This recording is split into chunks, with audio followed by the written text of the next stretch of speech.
গালে থাপ্পড় দেয়। তো আমাদের সাথে কুকুরের ব্যবহার তারা দেখাইছেন।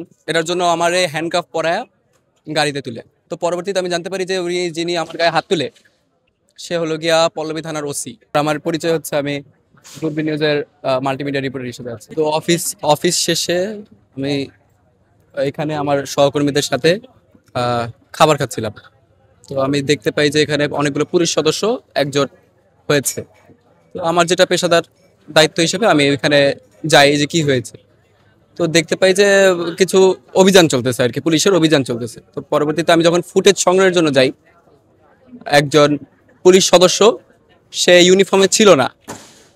সে আমারে আমার যে ফুটেজ সংগ্রহের জন্য আমার যে মোবাইলটা কোথায়, আমার যে অফিসের ফোন, সে থাপা দিয়ে নিচে ফালায় দেয়। ফুটেজটা আছে আমার কাছে, ডিসপ্লে সব গন। আর গালে থাপ্পড় দেয়, থাপ্পড় দিয়া এক প্রকার কুকুর।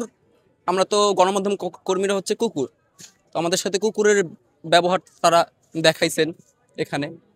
তো পরবর্তীতে আমারে আর চোর, আমরা তো চোর, এটার জন্য আমারে হ্যান্ডকাফ পরায়া গাড়িতে তোলার সময় আমারে অকথ্য ভাষায় কুত্তার বাচ্চা, আমি নাকি মাস্তানি করি, হ্যাঁ মাস্তান, আমি মাস্তান, এরকম। তো পরবর্তীতে আমি জানতে পারি যে উনি যিনি আমার গায়ে হাত তুলে সে হলো গিয়া পল্লবী থানার ওসি। এক্সট্রিম মশার কয়েল প্ল্যান্ট ফাইবার দিয়ে তৈরি, তাই সহজে ভাঙে না, সুগন্ধিযুক্ত ও নিরবিচ্ছিন্নভাবে চলে। ডেঙ্গু, চিকুনগুনিয়া বাহি সহ যে কোনো মশার বিরুদ্ধে দেয় এক্সট্রিম সুরক্ষা।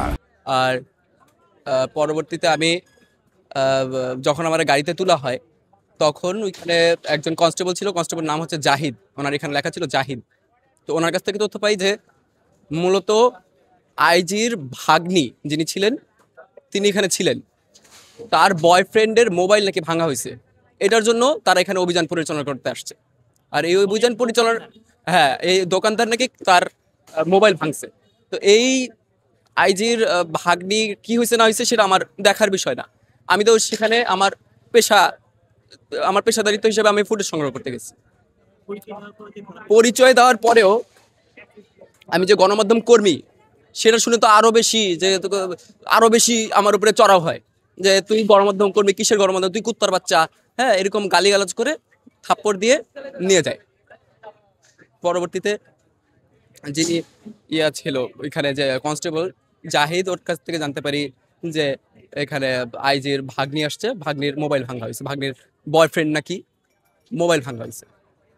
তো আমার কথা হচ্ছে, আমরা যারা গণমাধ্যম কর্মী তারা কি কুত্তার বাচ্চা? আর পরবর্তীতে ওইখানে এডিসিও ছিলেন, এডিসি পল্লবী, সে আমার ডাইকা আনার পরে বলে যে আমি মাস্তানি করি, হ্যাঁ, আমি মাস্তানি করি, আর আমাকে নাকি টাঙ্গায় পিটাবে। তো গণমাধ্যম কর্মী হিসাবে আমার কাজ করা আর জন্ম নেওয়া, তো টাঙ্গায় পিটাবে, পুলিশ টাঙ্গায় পিটাবে, আর আমরা সবাই দেখতে থাকবো, এরকম একটা অবস্থা। আর পুলিশের সাথে তো আমাদের কোনো শত্রুতা নেই, পুলিশ কেন আমাদের সাথে কুত্তার মতন বিহেভ করবে? আমরা তো কুকুরের সন্তানও না, ওনারাও তো কুকুরের সন্তান না।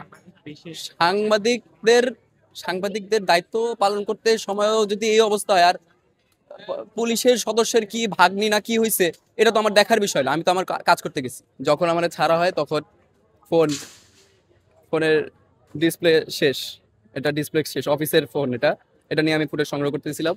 তো আমার এই যে ফুটেজ যেটা নেওয়া হয়েছে সেটাও ডিলিট করে দেয়।